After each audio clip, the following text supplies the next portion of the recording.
if you haven't started posting content or creating content, whether it's video, audio, written, whatever works for you and your personality and your client base, I would say just start that. I think that's the best investments I've made. You got to start somewhere. And like I said, I keep the old videos of me to see how far I've come. And I think that speaks a lot to your audience and even to yourself to see like how you've evolved as a coach. Welcome to Career Coaching Secrets, the podcast where we talk with successful career coaches on how they built their success and the hard lessons they learned along the way. My name is Davis Nguyen, and I'm the founder of Purple Circle, where we help career coaches scale their business to $100,000 years, $100,000 months, and even $100,000 weeks. Before Purple Circle, I've grown several 7- and 8-figure career coaching businesses myself, and have been a consultant at 2 career coaching businesses that are doing over $100 million each. Whether you're an established coach or building your practice for the first time, you'll discover the secrets to elevating your coaching business. Hey everyone, welcome to another episode of Career Coaching Secrets Podcast. I'm your host, Rexhen, and today's guest is Elena Agaragimova, a global career coach and talent strategist with over a decade of experience helping professionals gain clarity, confidence, and control over their careers. Through her coaching practice, Elena empowers clients to overcome limiting beliefs, navigate career transitions, and build aligned, fulfilling professional paths, all rooted in neuroscience, behavioral insights, and a deep understanding of performance and well-being. And it's a pleasure for me to have her on the podcast today. Welcome to the show, Elena. Thanks so much. Good to be here. It's a pleasure to have you on. I wanted to ask you, it's been more than a decade that you've started your coaching business. How did it all get started? Are you right now doing it full-time? Did you do it full-time from the beginning? What's the story and what inspired you to become a coach? Yeah, so I kind of fell into it, honestly. I actually started my career in higher education, and as part of my different roles when I worked with universities and institutions was around advising, mentorship. So I just decided that I really enjoyed that part of it. But obviously, you can be a mentor anywhere, right? You can be an advisor if that fits your experience. But then career coaching was never a thing that I was looking for. It's just something I fell into because I was doing these other things. And I realized that some parts of it I started to put on my coaching hat because people would tell me you'd be a really great coach. You're really good at asking the right questions and being supportive and so on. And I'm okay, I never thought about it. So naturally, just, I picked up the skill set that are very important in coaching, which is creating that space for people to be able to open up, to share, offering the right questions to ask, right? All these kind of characters of a coach, so to say, that I didn't realize I had. And so over the years, I just kind of, really leaned into it. It took me years to lean into it, honestly, officially. I did get my certifications and took different courses and certs and so on to make sure I understand the methodologies or what different things and tools and resources I can use as a coach. But a lot of it really comes from experience. And specifically because I focus on career coaching, I really just kind of also had experience with talent development in organization. I understand how growth in organizations happens. I understand how to grow in your career. Before the age of 25, I had 17 different jobs. So I know a thing or two about trying to figure out what is it that you want to do. Career change. I've shifted my careers at least 3 times so far, just complete shifts. So having gone through that experience and also finally being in the seat of somebody who recruits, who hires, fires people, I also understand what the market needs, what a hiring manager look for. So that's kind of how it all came together. And that's one of my favorite things that I do is the career coaching piece right now.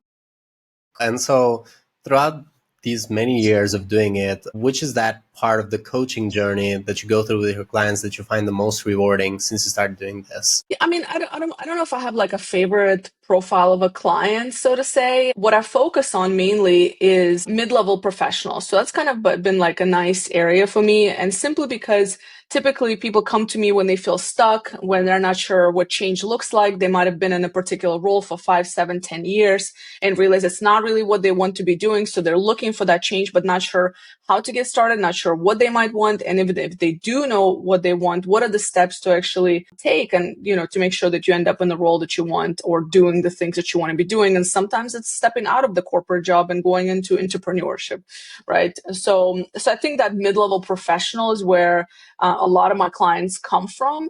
And again, part of it goes back to having my own experience, and that is the experience I've gone through. I understand it from different sides, not only being in the seat of a person who's gone through the experience, but also understanding what, again, those hiring managers and companies might look for somebody transitioning from one industry, for example, to another. So is there a certain program that they go through with you, or is there a certain length of a program that they go through you when they work with you? How does it work for, like, say, anyone who's listening and potentially might be a person that's interested in working with you? How would that work? Yeah. So this is where I think I'm a little bit different. And I don't know if and sometimes I'm like, am I hurting myself by doing it this way or not? So, a lot of people, when they reach out to me, like, oh, well, how many weeks is your program? And everybody wants a specific program. And I do have programs that are 8 weeks, which is generally like the programs that's how long it takes for you to go from point A to point Z, depending on where you are on your journey. Generally, 8 weeks is my engagements with clients. But do I always sell it that way, if you want to say that? Not really. It really depends. So and again, maybe because I fell into this field and I didn't go through formal training in the beginning and so on. And a lot of my experience is through actual experience and working with people and from the different sides of the business. So for me, it's really just like understanding what the person needs. And frankly speaking, sometimes they might need just a few engagements with me, and that's enough for them, right? So it really depends. So as I said, I do have the 8-week programs where it's about career development and career growth, right? But then does everybody need it? No, I don't think so. And many of my clients did not utilize the 8 weeks, but I do have alternative pathways that they can take with me. Cool. In terms of marketing, for any coaches listening, what marketing channel is actually working really well for you right now? I would say, LinkedIn is probably where I hang out at the most, and it's where I get a lot of my leads, but also I get a lot of my leads from word of mouth, frankly speaking. And I think one of the biggest kind of marketing strategies that, again, I fell into by accident was the content creation. So I've been creating content for years. Like if anybody Googles my name, they know that I've been talking about careers. You can pull up a video from 8 years ago when I'm talking about careers, right? So I think it showcases my passion, my love for the topic, and also my evolution of me as a coach, which I appreciate the most, because I'm like, I should not have been given career advice 8 years ago. Sometimes, it's one of those things where you learn and you become better, and it's a skill that takes time to develop. And I think the more you do it and the more you develop and so on. So when you look back at certain things, you're like, oh, that tip might not be applicable anymore type thing. So I think content creation is where it really helps me because it's indirect marketing, right? And at the same time, just shows to the person that I'm not new to this. And I'm not, I didn't just get a cert and put it on my resume and say I'm now a career coach. I've actually gone through the journey. I've actually worked with people. I have people that obviously write testimonials and things like that, and people that you can reach out to and ask them how was it working with Elena? And real experience, real people, real feedback. And I think that's the content creation piece is been super powerful. So how does your team structure look like right now? My team structure looks like me, myself, and I. And so I don't have a big team. I've never really needed a team. I've used freelancers. I have a series of freelancers that I work with for content, for editing work, for things like that. I don't have anybody working full time with me. And partially because being a content creator for many years, I also know a lot of tips and tricks of how to be effective and efficient with the content that I put out there. And with AI tools, I haven't really had the need to have a team. I do my own PR. I pitch myself to news stations, and I just, again, I've done it by myself for so long that I have systems and processes in place that I know exactly how to get into Forbes and all these big names, or how to get on a local network, or how to get on a podcast, or how to speak at a conference. And so I've been doing a lot of that on my own because I've done it for so long and there's systems in place. But of course, when needed, I do have a list of freelancers and people that I work with when needed. I see. So when you say content is not just content on LinkedIn, is content almost everywhere, content on these media platforms such as Forbes, which actually are pretty powerful to get a post on, and sometimes difficult, we found, for us. And right now, when it comes to the type of content that you write, is there a specific strategy there, or generally, as long as the content matters to your target audience, that's where you focus on? Yeah, so it's mostly the content that I think matters to my audience. And part of it is also maybe some things that I'm learning along the way. Like I have a podcast, of course. I have two different podcasts. One is called Shift with Elena Agar, and the other one is called Confessions of a Career Coach. And it's actually a book in the making as well. So some of it is content around career change, personal branding, these like, job search strategies. So I always say I put all of my tips and tricks out there. And I think that's what people appreciate the most because at the end of the day, I'm not there. Listen, if you can benefit from it, and I always tell people, like, honestly, if you just look at my content, you could probably work out your own career strategy. But the thing is, that's not what people come to me for. People come to me for accountability. They come to me for that conversation. They come to me for things that they might not, they might research a piece of content that I've written, but it might not give them enough, right? Of like how to apply it to their own thing. So content that's interesting, obviously, to my audience, and sometimes things that I see that are so important in our careers that might not be about career or job search, but really impacts like well-being is a big piece of what I talk about, right? Like well-being, like wellness in general. And yes, my content spreads across my own blog on the website, podcasting. I contribute to different platforms. Like I'm a writer. As I mentioned before, I had a column at Forbes, for example. I've had columns in like different publications, and I speak on these topics as well. So, and I have a book out as well that came out a couple years ago. So maybe longer than that now. So there's content wise, obviously it's just across board. Given all of this, what is a goal right now that you're working towards? So you mentioned that there's also a new book coming out that is related to your podcast series. What is your goal with your coaching business? Obviously, growth seems to be the mindset that I'm getting, but how are you thinking of your specific goals for the next 1 to 3 years? Yeah. So this is where my talent development hat comes on because obviously, so a lot of the big work that I do is working in organizations with organizations to help them grow their talent internally. And what I see is that a lot of times, you see so many different reports, Gallup, for example, where continuously year after year, people are talking about how the majority of the workforce is disengaged, right? So only like 25% of people are actually engaged in their work. To me, as a career coach, that is just sad numbers, and it continues to happen. So my goal is to continue to help change that number. And I think a lot of it has to do with the individual. It's not all about the company. It's not all about, what the company needs to do for you to feel purpose and meaning in your job, but what is it that you're doing as an individual? So my focus is to really just change some of those numbers and to help people understand that you can have a career that you're A, good at, B, can get paid for, right? And do that without having to work 12, 14 hours a day, or, you know what I'm saying? So that's my goal, is obviously growth in that space, but also with the book release and all that, to really just put that information out there. Because frankly speaking, I'm writing the book for myself when I was 18, 19, 20 years old, completely lost.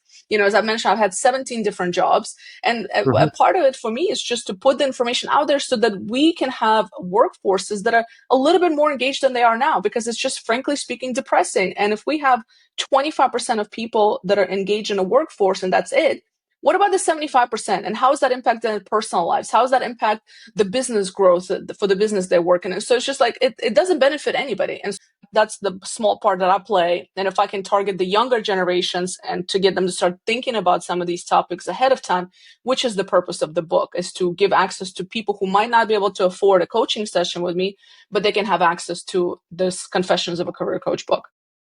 I really like that, and it has been a strategy for all of the coaches that want to scale their impact. Generally, they also have their book where, again, like you said, if they couldn't afford working with you, they would still be able to get a lot of value from the book.